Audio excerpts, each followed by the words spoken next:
Outsourcing ఉద్యోగులకు ప్రత్యేక corporation ఏర్పాటు చేయాలంటూ రాజనాల శ్రీహరి ప్రభుత్వానికి విజ్ఞప్తి చేస్తూ వారి మాటల్లో కార్మికులకు న్యాయం చేయాలి.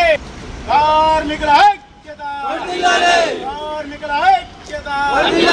ఏదైతే అవుట్సోర్సింగ్ ఉద్యోగస్తులున్నారో 4 లక్షల మంది సీనియర్ జూనియర్ ఉద్యోగులకు మన ప్రభుత్వం రేవంత్ రెడ్డి గారు తక్షణమే వారికి ప్రత్యేకమైన కార్పొరేషన్ ఏర్పాటు చేయాల్సిందిగా వారికి నేను విజ్ఞప్తి చేస్తున్నాను.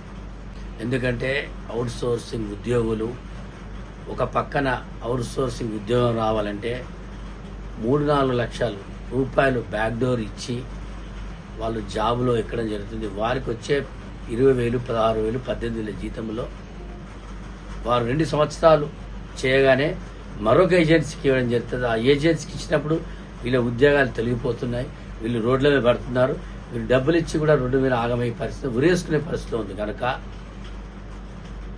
కార్పొరేషన్ వేస్తే దానివల్ల వారికి సమయానికి జీతాలు రావడం, ఈఎఫ్ కానీ పిఎఫ్ కానీ అన్నీ అటువంటి వాటిలో ఎటువంటి నిర్లక్ష్యం ఉండకుండా సరైన సమయంలో వారికి అన్ని జరుగుతాయి. కనుక ప్రత్యేక కార్పొరేషన్ ఏర్పాటు చేయాల్సిందిగా నేను సీఎం గారికి విజ్ఞప్తి చేస్తున్నాను.